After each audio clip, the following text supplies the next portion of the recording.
Hello, welcome back to the CCH podcast. We have another great one for you. I'm really excited for our guest today. We have Mariah Healey of ReptiFiles. I'm really excited to dive into just some quick conversation about the care of reptiles and amphibians and just talk about different things as we go along the way.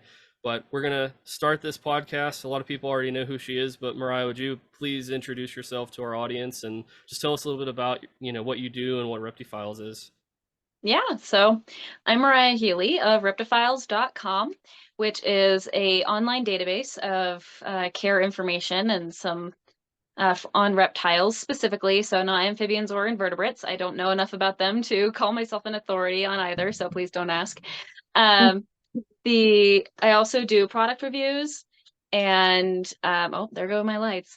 Um, let's see, I do product reviews and I do occasional educational blog posts. Sometimes I do guest posts with other people, but mostly it's reptile husbandry centric database. Kind of like if you're familiar with anapsid.org. That was where I drew my inspiration from, was Melissa Kaplan's website, and something a little bit easier to navigate, more modern, and with updated information. Um, I am a reptile husbandry researcher and consultant. So I've been doing this professionally for the last 6 years or so. I moved it used to be a side gig. Then it became part-time around 3 years ago. And it's kind of in this weird flux between part-time and full-time right now because I am a stay-at-home mom with as well. So let's just not count the hours that I'm able to dedicate to it right now.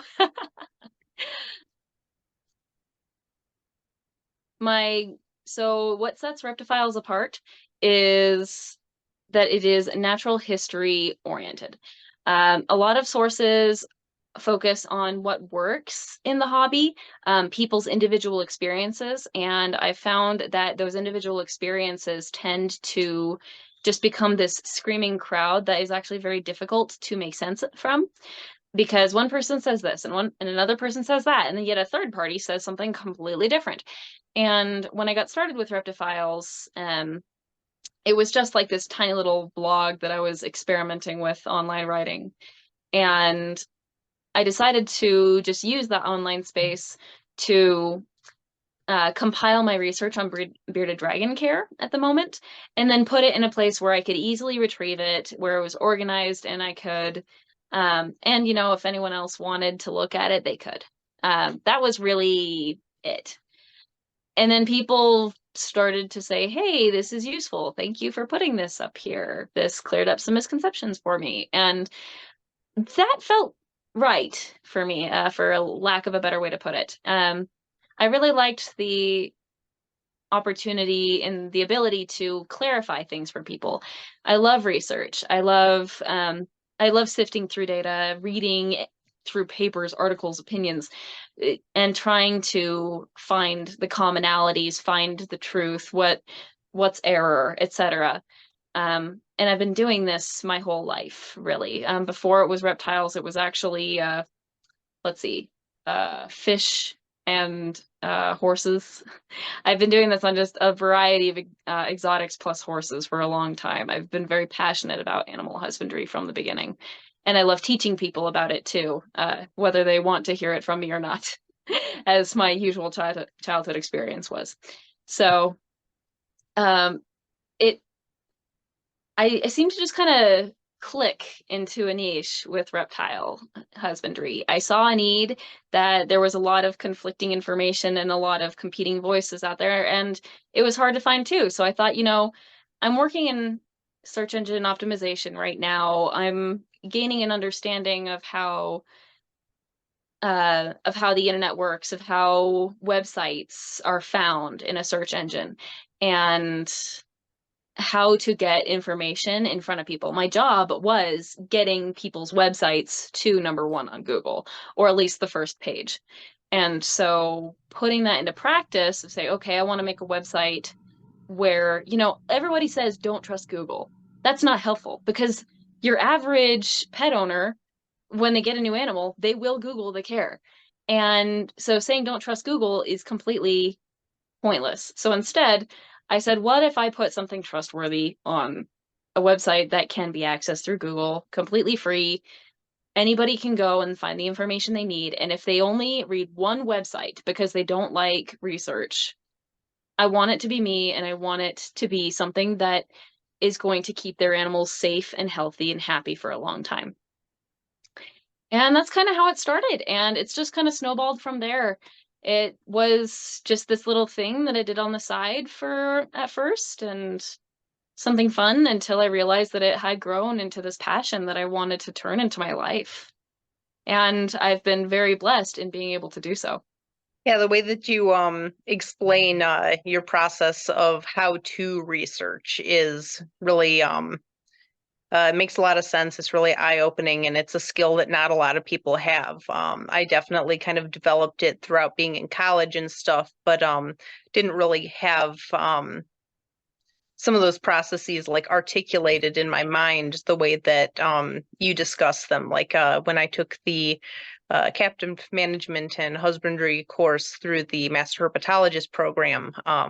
After I took the original course, the videos that you did for that program were really fantastic. The way that you compiled information and broke things down, and you really kind of put a name to a lot of the concepts that people want you to learn about when they're trying to teach you kind of how to think. And that's definitely something that is invaluable for animal husbandry and just anything that folks are trying to learn more about how to work with, just anything that they're trying to sift through the mass that is online. Yeah, yeah. And it's so funny, so I've got a 1-year-old now, and I have kind of lost touch with what it's like to be a new reptile owner, right? It's been a while. And so there are a lot of things I take for granted.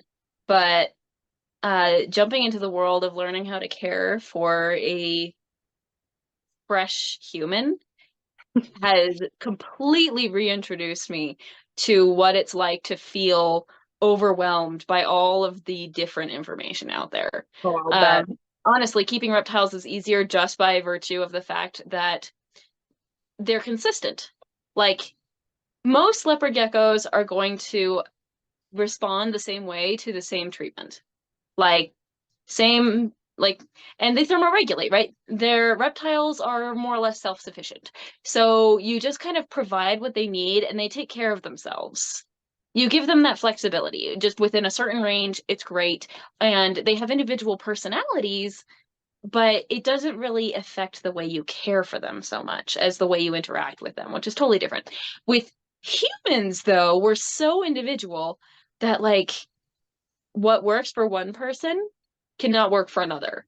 And it's not just a 50-50 thing, is literally your kid's 1 in 1,000 in terms of like case studies. And so you're just sifting through all this information, looking for somebody who might have a kid that responds the same way as yours. And it's just one thing after another. And so you just kind of like, I've just consumed so much information, and now I'm trying to figure out what it's a puzzle. I'm trying to figure out what piece fits with her. So I'm just constantly, this one, nope. Okay. This one, nope. This one, nope. And there's many a day where I'm just like, screw it.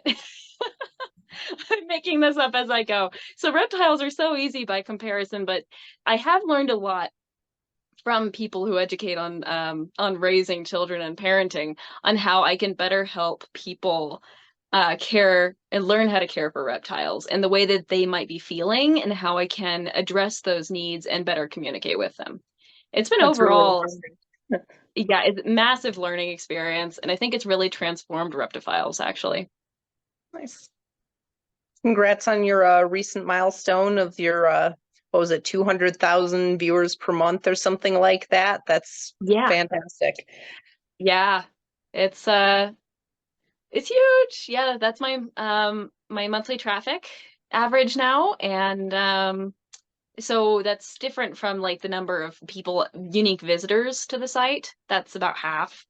But still, views is important, and it's and then I'm also now on Ahrefs top million sites list, which seems like a lot, but when you consider how many websites out there, it is a significant milestone. And Ahrefs is one of the biggest search engine optimization authorities out there. So having their seal of approval, whatever, it feels good. I've been working toward this for a really long time. And it's only going to get crazier from here because I've got lots of big changes coming up this year that will push ReptiFiles to grow faster than ever before. Anything you want to share, or is it a surprise? No, not really. It's probably better if it's not a surprise, actually. One of the big ones is simply ReptiFiles is getting a new look. It's getting remodeled. So the website's been a little bit clunky on the code end for a long time, and so it slows down its performance and means that there are a couple of things on the website that are hard to manage. So my partner, Happy Dragons, and I have been working together on creating a new design for the site that respects the brand look, but still makes it easier to use and looks a little bit better even.